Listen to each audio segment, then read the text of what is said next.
Había algo distinto en el aire, algo que ni siquiera los sensores del paddock podían medir. Los mecánicos lo notaban en la forma en que las herramientas se alineaban sobre la mesa. Los ingenieros lo sentían en el ritmo de sus propias palabras. Y los aficionados, ellos lo sabían desde que vieron su nombre vinculado a un solo lugar, Austria. Checo Pérez regresaría al Gran Premio, y ese simple hecho lo cambiaba todo, porque no era una aparición más en un calendario, no era una casilla que se marcaba con un check, era un acto simbólico. Era Checo reencontrándose con uno de los escenarios que siempre lo había puesto a prueba. Austria no era solo una pista, era un escenario cargado de historia, de presión, de recuerdos imborrables. Para Checo, este trazado había sido escenario de días gloriosos, de peleas al límite, de maniobras que solo los valientes intentan, pero también lo había visto sufrir, como si ese asfalto tuviera memoria, como si le hablara cada vez que volvía, y ahora, con todo lo que había pasado, con su salida de Red Bull, con su renacer en Cadillac, regresar allí no era un trámite, era un mensaje. Estaba diciendo, aún estoy aquí, y vengo a recordarte quién soy. El movimiento se mantuvo en secreto por un tiempo, pocas personas sabían que Checo estaría presente, pero cuando la información comenzó a filtrarse, el efecto fue inmediato. Los equipos rivales tomaron nota, los fanáticos reactivaron los foros, y los medios, aún sin detalles confirmados, ya hablaban de un regreso que no podía pasar desapercibido. Porque Checo no es un invitado cualquiera, es un nombre que levanta banderas, que activa emociones, especialmente en una pista como esa. El equipo Cadillac, aún en fase de evolución, entendió que esta aparición no podía ser tomada a la ligera. Había mucho más en juego que un simple stint de pruebas o una vuelta simbólica. Era la oportunidad de dejar una huella, de presentarse, no con palabras, sino con presencia. Checo lo sabía, no se trataba de competir contra el cronómetro, se trataba de recuperar territorio emocional, de pisar con fuerza el terreno donde una vez se sintió observado, y ahora volvería como protagonista. La logística fue cuidada al milímetro, cada ajuste en el monoplaza, cada parámetro técnico, cada decisión dentro del garaje, tenía como objetivo una sola cosa: permitirle a Checo hablar con el trazado de Austria como solo él sabía hacerlo, sin discursos, sin micrófonos, solo, con velocidad, instinto y precisión quirúrgica, porque cuando el casco está puesto y el rugido del motor empieza a llenar el valle, ya no hay debates ni especulaciones, solo verdad. Checo llegó al circuito sin estridencias, ningún gesto de estrella, caminó con la calma de quien conoce el terreno, pero también con la firmeza de quien ha cambiado desde la última vez que estuvo allí. Sus pasos no eran los de un veterano resignado, eran los de un hombre que había tomado el control de su historia. Cada saludo con los miembros del equipo tenía algo especial. No eran simples cortesías, eran pactos silenciosos, miradas que decían: estamos aquí por algo más grande. Las cámaras lo buscaron, pero él no las necesitaba. Su lenguaje corporal hablaba por él, serio, concentrado, conectado. El traje de piloto no le pesaba, era como si siempre lo hubiera llevado puesto, incluso en los meses de ausencia, y el casco, cuando lo sostuvo entre las manos, no fue un objeto técnico, fue una promesa, una declaración. Ese casco no representaba solo velocidad, representaba identidad. Dentro del garaje, cuando se sentó por primera vez frente al volante, hubo silencio, no porque alguien lo pidiera, sino porque todos entendían lo que estaba a punto de ocurrir. Checo estaba por reconectarse con algo que nunca había dejado: el asiento, el cinturón, los controles. Todo parecía encajar de nuevo con una naturalidad inquietante, como si ese coche lo hubiese estado esperando, como si Austria lo recibiera no como visitante, sino como dueño temporal del momento. Los técnicos se miraban entre ellos. No hacían falta palabras. Checo activó el sistema, revisó los parámetros, habló brevemente por radio. Cada gesto suyo era una coreografía medida. No había nada de improvisación, era puro dominio, y en esa concentración imperturbable, en ese instante, contenido justo antes del encendido final, se podía sentir algo poderoso. No era solo otro piloto subiendo a un coche, era un hombre entrando a escena para reescribir su historia. El rugido del motor marcó el inicio, no solo de una tanda, sino de una declaración. Checo Pérez estaba en Austria, y su presencia lo cambiaba todo, porque hay lugares donde los hombres vuelven para cerrar heridas, y hay otros donde regresan para demostrar que nunca se fueron. Austria era ambos, y Checo estaba listo. Cuando el auto salió del garaje, no fue solo un bólido de carbono deslizándose sobre la pista. Fue una presencia que imponía. Los primeros metros parecían una conversación silenciosa entre Checo Pérez y el trazado austriaco. Cada curva, cada frenada, cada cambio de marcha tenía algo de reencuentro. Era como si el asfalto recordara cada batalla que había presenciado con él al volante, y lo saludara con respeto. No había público en las gradas, pero el eco del motor retumbaba como si miles lo aclamaran. La pista, vacía en apariencia, estaba completamente viva. Desde el muro, los ingenieros observaban en completo silencio. Nadie tocaba sus tabletas, nadie movía un músculo innecesario. Solo escuchaban el sonido del coche y seguían los datos en las pantallas. Pero lo que estaban viendo no era solo información técnica, era un piloto interpretando la pista con la soltura de quien nunca se fue. Checo no buscaba impresionar, estaba leyendo cada curva como una partitura, y la música que salía de esa sinfonía era clara, precisión, control, fluidez. No había exageraciones, solo verdad pura. Cada vuelta era una pincelada más sobre el lienzo. La temperatura de los neumáticos se mantenía perfecta, la velocidad en las zonas críticas era quirúrgica, y lo más impactante era la consistencia. Vuelta tras vuelta, el ritmo no bajaba. No se trataba de ir al límite, se trataba de encontrar un equilibrio perfecto entre la agresividad controlada y la suavidad inteligente. Checo no estaba empujando el auto, lo estaba guiando, y eso, para un equipo nuevo como Cadillac, era una joya invaluable. Los ingenieros que antes solo habían visto videos de Checo en acción, ahora lo entendían de verdad. No era solo lo que hacía en pista, era como lo hacía. No necesitaba 3 vueltas para entender un comportamiento anómalo del coche. En una sola pasada, detectaba dónde ajustar la carga, dónde aflojar la presión, dónde ganar estabilidad sin perder velocidad.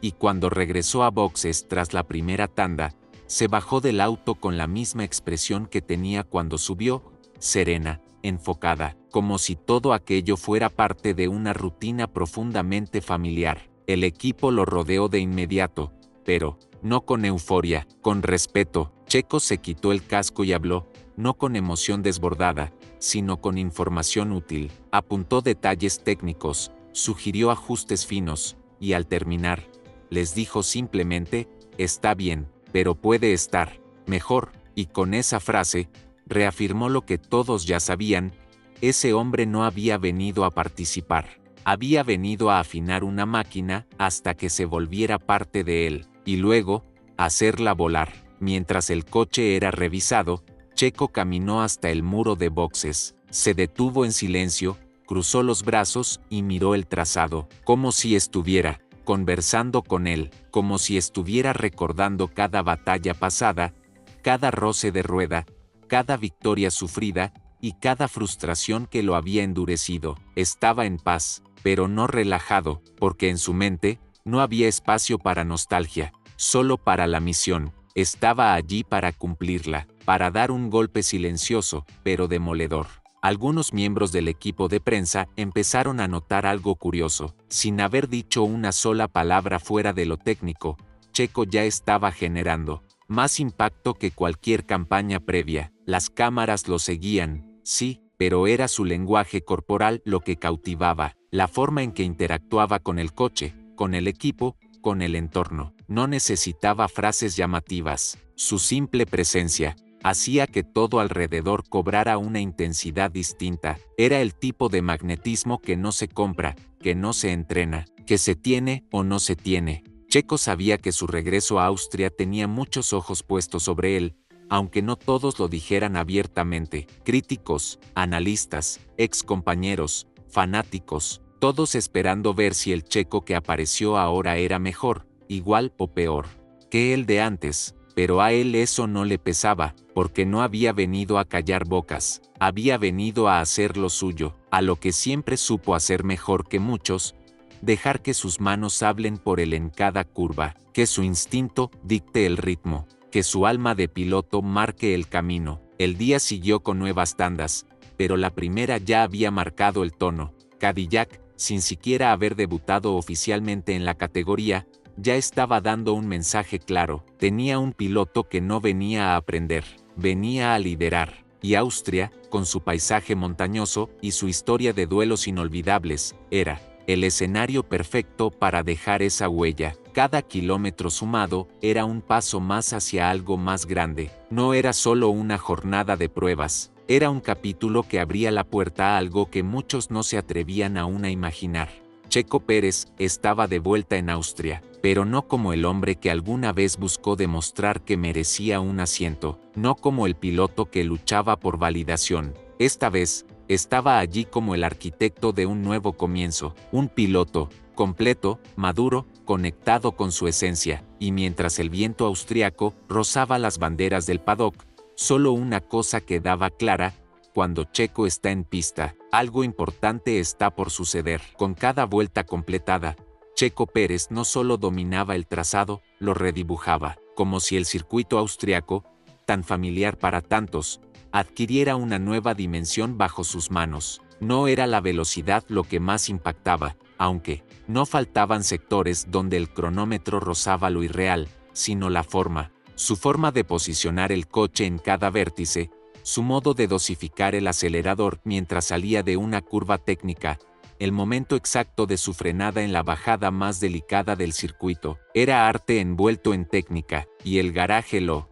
observaba con una mezcla de asombro y respeto. Cadillac, que aún era visto por muchos como una incógnita en el mundo de la Fórmula 1, estaba mostrando un alma distinta. Y ese alma estaba siendo moldeada por su piloto estrella. Las decisiones que Checo tomaba dentro del cockpit no eran solo parte de su estilo, estaban guiando la identidad de la escudería. Cuando volvía a boxes, sus informes no eran largos, pero sí quirúrgicos. Tocaba los puntos exactos. Los ingenieros, uno a uno, comenzaban a entender que no estaban trabajando con un piloto cualquiera, sino con uno que pensaba como ellos, pero desde la pista. Durante una pausa, Checo pidió algo inusual: revisar una cámara on-board desde una perspectiva técnica, no mediática. Quería observar, no su propia trazada, sino el comportamiento del coche bajo diferentes cargas. Se sentó con uno de los analistas de video y,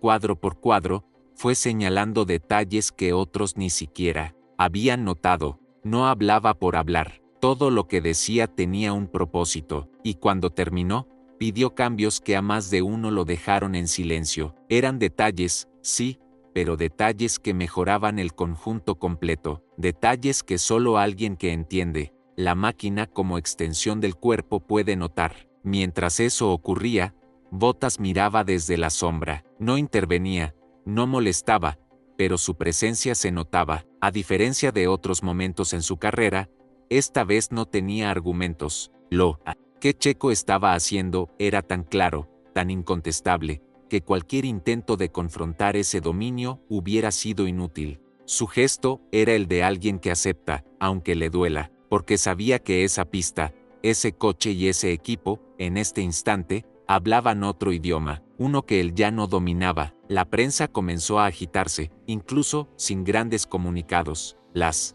imágenes que se filtraban desde dentro del garaje mostraban un Checo concentrado, intenso, protagonista. Los videos de sus vueltas empezaban a circular, y los analistas coincidían en lo mismo: su nivel de detalle era asombroso. No era solo velocidad, era el dominio completo del paquete técnico. Mientras otros pilotos aún ajustaban su estilo al coche, Checo ya estaba haciendo que el coche se ajustara a él. Ese cambio sutil lo decía todo. La gente del paddock lo notaba también. Algunos ingenieros de otros equipos se acercaban con cortesía disimulada para observar de lejos cómo trabajaba Cadillac. Nadie lo decía abiertamente, pero todos querían entender que había despertado al Checo que muchos daban por en pausa. No era solo un regreso, era una afirmación, una declaración silenciosa que se volvía más fuerte con cada kilómetro que sumaba en ese trazado tan exigente. En medio del test,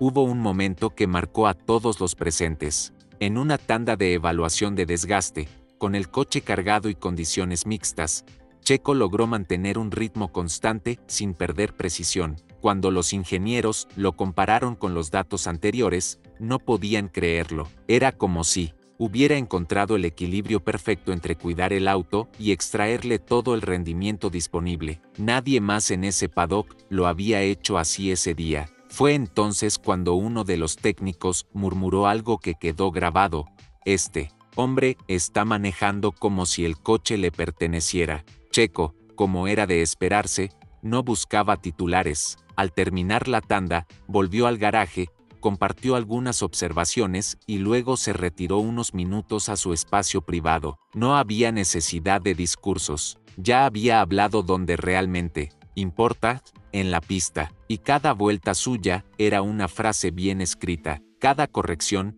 un punto y coma que le daba forma a la narrativa que él mismo estaba construyendo desde que decidió volver. Esa noche, mientras el equipo revisaba datos, ajustaba piezas y preparaba nuevas configuraciones, el nombre de Checo era parte de cada conversación técnica, no como tema de admiración superficial, sino como referencia operativa. Sus observaciones ya eran parámetros de trabajo, su estilo, un estándar a seguir, y así, mientras el trazado se oscurecía y el garaje comenzaba a descansar, una cosa quedaba clara: Austria no solo había sido testigo del regreso de Checo Pérez, había sido testigo del nacimiento de algo más profundo. El piloto no solo volvió, el piloto se reinventó, y todos lo sabían. La noche cayó sobre el trazado de Austria, pero el eco de lo que Checo Pérez había hecho en la pista seguía resonando en cada rincón del paddock. Dentro del box de Cadillac, las luces seguían encendidas. Los monitores mostraban secuencias de datos que parecían estar contando una historia que no necesitaba narradores, porque los números hablaban solos. Ahí estaba su nombre, una y otra vez, ligado a los mejores parciales, a los márgenes de error más bajos, a las curvas ejecutadas con la delicadeza de un cirujano y la fuerza de un guerrero. El equipo no lo decía abiertamente, pero lo sentía. Checo no estaba probando un coche, estaba firmando un manifiesto. En las reuniones internas de análisis, el ambiente era diferente al habitual. No había estrés, ni presión artificial. Había una especie de concentración serena, una claridad compartida. Todos los departamentos, desde aerodinámica hasta estrategia, sabían que estaban ante una oportunidad irrepetible. Y no se trataba del coche, ni siquiera de los recursos. Se trataba del piloto. Tener a alguien como Checo, tan conectado, tan activo, tan comprometido con cada capa del proyecto, era algo que no podía desperdiciarse. Cada sugerencia suya se traducía en líneas de acción inmediatas, no porque vinieran de una figura de peso, sino porque eran correctas. Mientras los ingenieros afinaban los detalles para la jornada siguiente, el ambiente en el Hospitality también había cambiado. Donde antes se hablaba con prudencia, ahora se hablaba con entusiasmo. Los mecánicos contaban pequeñas anécdotas del día, como si fueran parte de una película en producción. Uno de ellos, al revisar las suspensiones traseras, dijo con una media sonrisa: "Este coche no necesita ajustes, necesita seguir las órdenes de Checo y nada más". Se reían, pero sabían que había verdad en ese comentario. El coche estaba siendo guiado, no corregido. Eso era raro, eso era especial. Valtteri Bottas, por su parte, se mantenía profesional. No hacía comentarios negativos, no mostraba frustración de forma abierta, pero su silencio empezaba a hablar. En las reuniones, escuchaba más de lo que decía. Ya no intentaba dirigir las decisiones, como lo había hecho al principio, y aunque seguía comprometido, el peso específico dentro del equipo había cambiado. Checo ocupaba un espacio que él ya no podía alcanzar, no por falta de talento, sino porque la conexión, entre el mexicano y el proyecto había florecido de una forma que él no había previsto, y eso, aunque no lo admitiera, se notaba. Durante la madrugada, mientras el box quedaba en relativa calma, Checo se quedó más tiempo en el área técnica, no por obligación, sino porque quería entender aún más. Revisó gráficos, comparó sectores, preguntó por ajustes minúsculos en el mapa de motor. Quienes estaban presentes se sorprendieron, no por el hecho de que un piloto estuviera allí a esa hora, sino por lo claro de sus preguntas. Checo no venía a aprender cómo funcionaba el auto, venía a entender cómo podía hacer que funcionara aún mejor para él y para el equipo. Los responsables de la estrategia comenzaron a pensar más allá del test. Lo que veían con Checo era una figura que, llegada la hora de las decisiones grandes, sabría qué hacer. Su experiencia, sumada a su capacidad técnica, lo convertía en un eje central, no solo en la pista, sino fuera de ella. Mientras otros equipos aún debatían sobre pilotos promesa, Cadillac tenía a alguien que era promesa cumplida, y lo estaba demostrando en tiempo real. Al amanecer, los técnicos que comenzaban su turno lo encontraron ya preparado. Checo no necesitaba motivación externa, estaba completamente enfocado. Saludó al equipo con una sonrisa breve, se ajustó el traje de piloto y comenzó a revisar su plan del día. No preguntó qué harían, ya lo sabía, porque era parte del diseño, parte de la estructura, parte de la esencia misma del plan. Y eso, más que velocidad, era lo que más valor tenía. Tenía autoridad sin ser autoritario, tenía liderazgo, sin imponerlo. Las cámaras seguían captando todo, pero Checo no posaba. Su rostro era el mismo dentro y fuera del coche. No necesitaba sobreactuar. Su narrativa era clara, directa, sin adornos. Volver a Austria era una decisión estratégica, pero también personal. Un cierre de ciclo, una muestra de madurez, una forma de decirle al mundo que no se trataba solo de volver a la F1, se trataba de volver mejor, más fuerte, más dueño de su camino. Desde lo alto de las colinas que rodean el circuito, el sol comenzaba a pintar de naranja la pista, y en ese escenario, donde tantas historias se han escrito con drama, gloria y tragedia, una figura solitaria caminaba hacia el garaje con el casco en la mano. No era un joven debutante, no era una estrella que busca reflectores, era Checo Pérez, un hombre en su punto exacto de evolución, un piloto con algo que no todos logran encontrar, propósito, y eso, cuando se combina con talento, se vuelve imparable.